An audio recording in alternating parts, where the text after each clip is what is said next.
perlu kita garis bawahi, terkhususnya ini saya mengingatkan saya pribadi dan juga sang khatib, terlebih-lebih adalah takmir masjid, untuk berhati-hati, untuk pandai memilah dan memilih siapa yang ingin menyampaikan khutbah. Kenapa? Karena dalam ayat Al-Quranul Karim tadi saya sampaikan, ada sedikit banyaknya orang yang keliru membaca ayat Al-Quranul Karim. Jangankan beda satu ayat dalam penyebutannya, jangankan satu huruf dalam penyebutan Al-Quranul Karim, ayat Al-Quranul Karim, beda satu harokat saja, harokat fathah ataupun dhammah dan bahkan tasydid, maka itu akan mengakibatkan fatal. Assalamualaikum warahmatullahi wabarakatuh. Alhamdulillahi rabbil alamin. Allahumma salli ala sayyidina Muhammad wa ala ali sayyidina Muhammad. Salat Jumat hukumnya adalah wajib. Dan salah satu di antara daripada termasuk rangkaian salat Jumat adalah dengan adanya dua khutbah. Dua khutbah ini mempunyai 5 rukun di dalamnya. Yang pertama adalah memuji Allah Subhanahu wa ta'ala. Dan yang kedua adalah membacakan salawat kepada Nabi Muhammad sallallahu alaihi wasallam. Dan yang ketiga adalah menyampaikan wasiat takwa.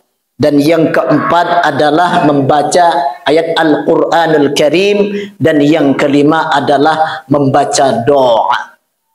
Perlu kita garis bawahi, mungkin kita pernah mendengarkan ataupun menyaksikan secara langsung ketika dalam pelaksanaan khutbah, dua khutbah ini terkhususnya adalah khutbah Jumat.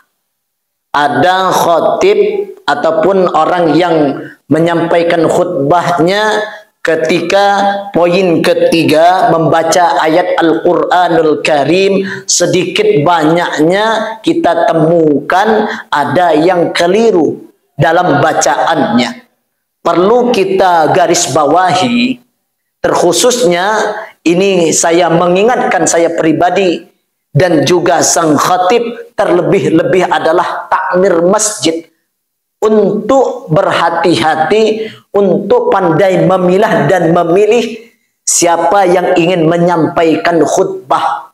Kenapa? Karena dalam ayat Al-Quranul Karim tadi saya sampaikan, ada sedikit banyaknya orang yang keliru membaca ayat Al-Quranul Karim. Jangankan beda satu ayat dalam penyebutannya, jangankan satu huruf dalam penyebutan Al-Quranul Karim, ayat Al-Quranul Karim, beda satu harokat saja, harokat fathah ataupun dhammah dan bahkan tasydid, maka itu akan mengakibatkan fatal, akan mengubah makna. Otomatis jikalau dari 5 rukun dua khutbah ini ada yang tidak benar ataupun keliru dalam penyampaian ataupun membacanya, maka otomatis dua khutbah ini tidak sah hukumnya. Maka untuk itu saya ulangi lagi, saya mengingatkan khususnya saya pribadi dan juga sang khatib, terlebih kepada takmir masjid setempat, untuk pandai memilah dan memilih siapa yang pantas, siapa yang lebih layak untuk menyampaikan dua khutbah ini. Sudah kita ketahui bahwa Al-Quranul Karim adalah firman Allah Subhanahu wa ta'ala, kitab suci Al-Quran ini adalah pedoman umat muslimin. Di dalam hadis Nabi Muhammad sallallahu alaihi wasallam, kata Nabi, addibu auladakum ala 3 khisal. Didiklah anak kalian dengan 3 perkara. Yang pertama adalah hubbi nabiyikum, kecintaan terhadap nabi kalian, wa hubbi ahli baitih, didik tentang cinta kepada keluarga Nabi, dan yang ketiga adalah wa qiraatil Quran, membaca Al-Quran. Untuk itu, mari saya mengajak kepada kita semua untuk senantiasa dari sejak dini, dari kecil, untuk membiasakan, mengajarkan kepada anak kita, memberikan pendidikan terkhususnya kepada Al-Quranul Karim. Baik itu membaca, mengajarkan, mengamalkannya untuk dirinya, dan diberikan kepada orang lain.